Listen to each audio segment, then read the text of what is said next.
Bonjour, je m'appelle Céline et je travaille aux infos. Dans Chacun sa voix, je pars à la rencontre d'agents qui me racontent un moment fort de leur vie à la SNCF.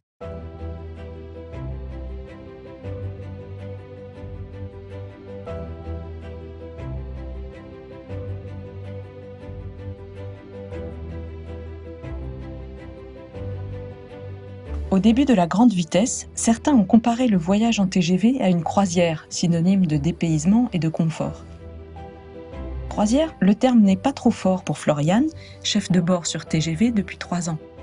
Aujourd'hui, elle nous partage son quotidien, ses journées qui ne se ressemblent pas. Top départ pour l'aventure d'une chef de bord. Alors moi, je fais partie des personnes qui préparent mes trains la veille. Donc je note tout. À 34 ans, Floriane est chef de bord TGV, un métier avec d'importantes responsabilités. On doit garder son sang-froid, pouvoir gérer ses émotions à bord, être organisé, être aussi bien diplomate. D'ailleurs, on passe devant un psychologue qui atteste si on est capable ou non de gérer des perturbations, aller sur les voies, gérer plus de 550 personnes à bord, c'est pas rien.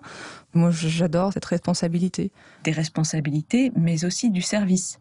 La chef de bord rencontre chaque jour de nouveaux voyageurs et essaye de répondre à chacun de manière personnalisée. Je peux répondre à des questions sur la destination, mais je peux aussi, un enfant lui offrir des crayons et coloriages ou une personne, je sais pas, plus âgée qui va avoir besoin d'une clé USB ou des lunettes de soleil en fonction de la température, un éventail, etc., etc. Enfin voilà, c'est des petites choses qui font plaisir.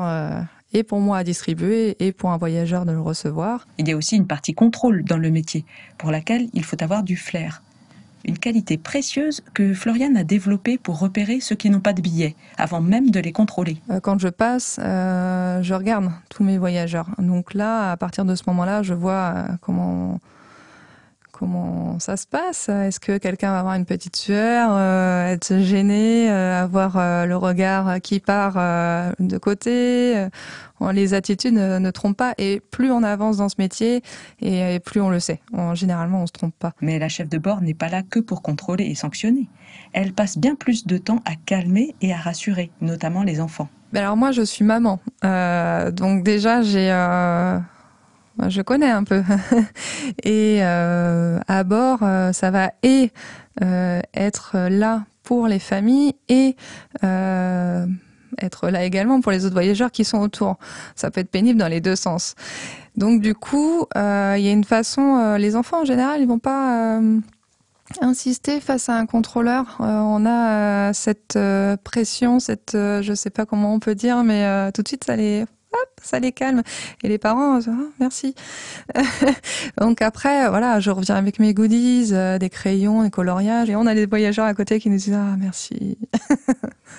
Bon, ça fait plaisir. Floriane rassure tous les passagers au quotidien et également dans les moments de crise. Il y a l'histoire aussi du sanglier où c'est un peu moins drôle finalement. Je passe le 24-25 avec ma famille du côté de Montpellier. On me ramène à mon train et puis en rentrant, plus de sonorisation, il y a plus d'interphonie, les capteurs à même le balastre, plus de jupe. Donc ça c'est des termes peut-être un peu plus précis, c'est le devant en fait du train qui a volé, il n'y avait plus rien. On peut continuer malgré tout ça, mais à vitesse réduite jusqu'au prochain quai, prochaine gare, et là on transborne dans un train qui nous suit, qui n'était pas complet, donc ça s'est super bien passé. J'ai une jeune femme qui était sur une plateforme et qui était stressée, paniquée, elle était pas bien, elle avait peur qu'un autre train arrive sur nous. Le fait d'être arrêtée en pleine voie, pour elle, c'était une situation, c'était flippant pour elle. Et donc du coup, je lui ai indiqué, voilà, comment ça se passe au niveau des cantons, au niveau de ça, c'est plus avec l'histoire des feux, vert, rouge, orange, etc., avec des mots qui sont plus appropriés pour qu'elle puisse comprendre. Et une fois qu'elle a saisi qu'effectivement on était en sécurité, qu'il n'allait pas y avoir de train arrivé sur nous, elle s'est apaisée, en fait, ça allait tout de suite mieux. Et elle me dit, mais comment ça se fait que vous gardez le sourire? Et je lui dis, mais moi, si je garde le sourire, c'est que voilà, tout va bien, il n'y a pas de raison d'être autrement. Et ça l'a rassuré, ça lui a fait du bien et je suis contente. C'est ça aussi que d'être chef de bord, c'est de réussir à garder son sang-froid. Et puis de temps en temps, il y a aussi des moments insolites, comme cet anniversaire fêté à plus de 300 km/h avec des voyageurs qu'elle ne connaissait pas. Il y a plusieurs types de moments forts, ils vont être différents. Ça va être m'octroyer le droit de faire mon anniversaire dans le train. Je l'aurais bien passé chez moi, hein. Et donc du coup je me suis dit quitte à aller travailler, je vais aller le fêter à bord.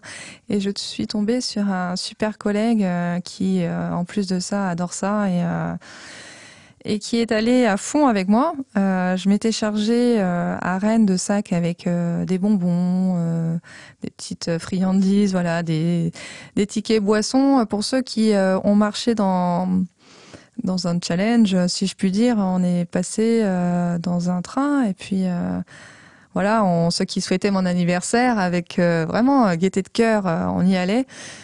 Eux, en fait, on les a invités au bar et puis on leur a offert une boisson. Et c'était génial. On a partagé ça après, d'ailleurs, sur les réseaux sociaux parce que c'était à voir. Hein. C'était chouette. On est arrivé à Paris-Montparnasse. J'étais contente. Et c'est comme ça que j'évolue aussi. Je veux pas je veux pas que ce soit plat. Je veux que ce soit vivant. Et on nous donne cette possibilité-là. Sous son chapeau de chef de bord, Floriane a bien des casquettes différentes. C'est pas juste un ding-ding, on ferme les portes et on fait des annonces. En fait, c'est riche. C'est plus. Je pense qu'on se rend pas compte de tout ce qu'on doit faire finalement en tant que chef de bord. Merci Floriane de nous avoir partagé ce quotidien plein de surprises. C'est rassurant de voir que les TGV sont sous une surveillance attentive et souriante.